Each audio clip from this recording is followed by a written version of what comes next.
Bonjour, c'est Gilles du site boursicoté.com. Voici l'analyse technique des principales paires de devises du marché Forex, ainsi que l'analyse de l'or et du pétrole pour les matières premières. Nous sommes aujourd'hui le jeudi 20 décembre 2012. Et nous commençons avec l'euro-dollar. Donc l'euro-dollar qui, suite à la cassure du support hier, est en train de commencer à sortir de cette phase dynamique. On était ici bien rentré dans un trend, on a eu des nouveaux plus hauts, donc avec ce point haut au-delà des 1,33$ à 1,3308. Depuis, les cours sont venus marquer un point bas. On a eu une petite cassure ici. On est revenu chercher la moyenne mobile 20 exponentielle, mais on voit bien que la dynamique primaire ici de ce trend haussier est en train d'être abandonnée, puisque nous sommes en train de sortir de ce trend. Donc pour l'instant, il n'y a pas de signal de retournement. On peut commencer à tracer donc les retracements de Fibonacci pour essayer de trouver les premiers points de consolidation. Et donc les retracements nous donnent voilà un point donc un 23,6 donc sur les 1,3207 qui est quasiment confondu à quelques points près avec cette résistance majeure, puisque je rappelle c'était précédemment une résistance majeure ici qui a été cassée, et regardez, nous sommes revenus ici tester cette zone comme un support. Donc pour l'instant cette configuration plaiderait plutôt sur une continuité haussière, sauf que suite à ce contact, nous n'avons pas eu de nouveau plus haut. Donc nous sommes bien ici dans une phase de sortie de dynamique. Pour l'instant cette zone des 1,3212 tient bon. On reste ici au-dessus de cette zone, il y a des attaques mais on n'arrive pas à descendre en dessous. Par contre, on voit que en cas de cassure, on attaquerait directement le retracement des 23,6 qui nous donnerait un signal de consolidation. Le signal de consolidation donc avec un premier objectif à 1,3144 qui correspond là aussi à un support intermédiaire. Donc il est toujours intéressant de voir que les retracements de Fibonacci ici nous donnent des bonnes zones, puisque nous avons ici donc le 38,2 qui correspond à un support intermédiaire. Le 50% ici, on voit bien une zone de résistance aussi intermédiaire qui s'était manifesté sur cette zone, et donc le 61,8 qui se retrouve sur aussi un support déjà connu, celui des 1,3042, alors que le support était identifié à 1,3043. donc on peut considérer que c'est le même puisque c'est dans l'épaisseur du trait. Donc du point de vue de ce mouvement, pour l'instant phase de sortie dynamique, possibilité d'une cassure baissière, enfin d'un retournement en consolidation sur une cassure baissière de la zone 1,3207, 1,3212. Par contre, un dépassement ici des 1,3308 invaliderait ce scénario baissier.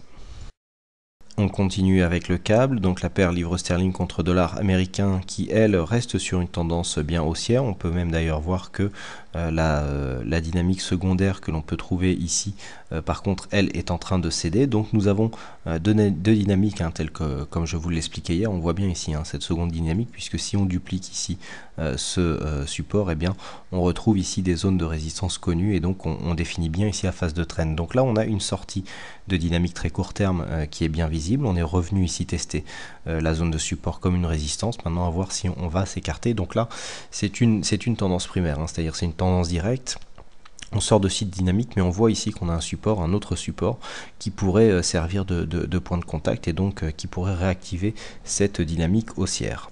Donc pour le moment, nous n'avons pas du tout de signal de retournement. On voit que suite à ce retour ici, nous n'avons pas eu de nouveau plus haut. Donc pour l'instant, on sort de cette dynamique primaire sans vraiment s'engager dans une phase baissière.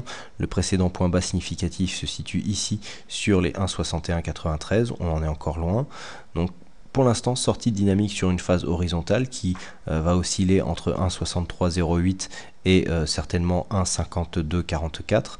Donc nous sommes dans cette zone, donc sortie en range. Une petite baisse ici pourra venir tester ce support, ça sera une bonne indication pour voir si cette trendline est toujours significative. Par contre, une cassure de ce support nous placerait certainement dans une phase de consolidation. Par contre, une cassure à la hausse des 1,6308 invaliderait une possibilité de consolidation, puisque cela donnerait un signal de continuité haussière.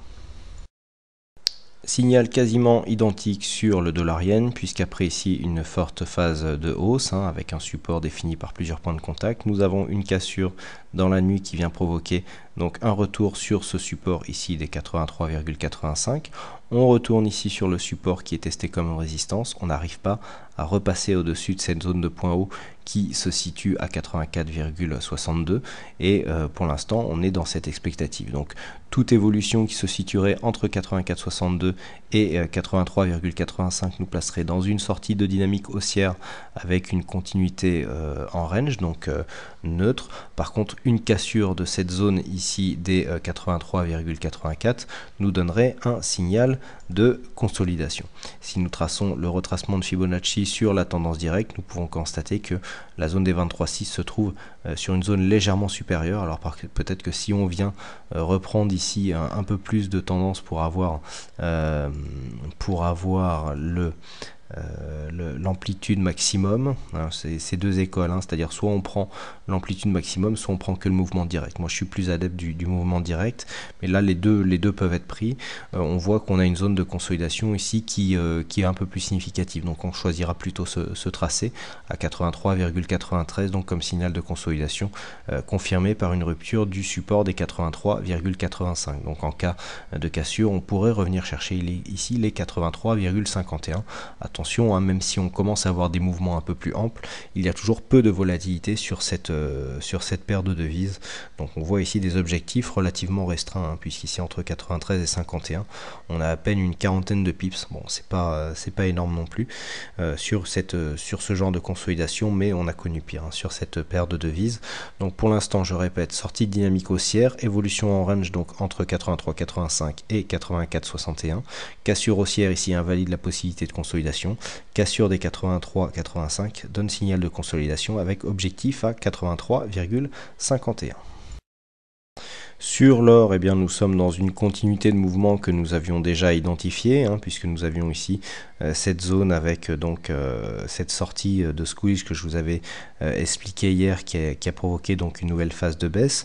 On est venu ici osciller dans une phase de range, hein, entre deux zones de support résistance horizontaux, et puis aujourd'hui, eh bien, nous avons une cassure de ce support, hein, puisque les 1664 qui avaient été donnés hier comme signal de continuité baissière a été cassé.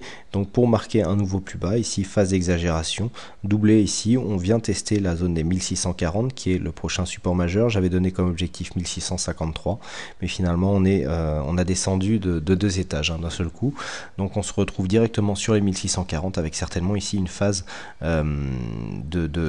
d'oscillation, hein, suite à cette forte phase dynamique, puisque nous avons quand même une forte survente, hein, qui est apparue suite à ce mouvement avec une bonne amplitude ici au niveau du MACD, stochastique RSI en survente. Donc on devrait avoir une phase de rebond technique. Cette phase de rebond technique, alors si on perd en perte de dynamique, on pourrait revenir chercher ici 1664, mais dans un premier temps on visera 1652,9, hein, donc ce fameux support qui n'a provoqué aucun arrêt donc sur la chute du gold.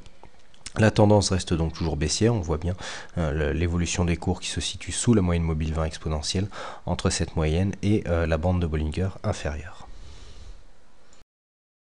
Et enfin on termine avec le pétrole qui confirme ici sa cassure des 90, hein, puisque hier nous avions marqué un point haut ici sur 90,32, pardon. On est revenu chercher ici les 89,50 sur un support intermédiaire pour confirmer cette cassure avec un nouveau plus haut, hein, puisque nous avons marqué ici 90,53. Donc pour l'instant ici la dynamique qui avait été détectée relativement tôt, avec ici cette inversion de polarité suite au contact de la bande de Bollinger supérieure, on avait vu que cette moyenne mobile ici se plaçait comme une zone de support. Et bien ça a bien détecté une dynamique haussière qui finalement a été profitable pour tous ceux qui auront su l'utiliser. Donc pour l'instant on est en phase de cassure. Vous voyez qu'on a déjà eu précédemment des phases de cassure sur cette zone.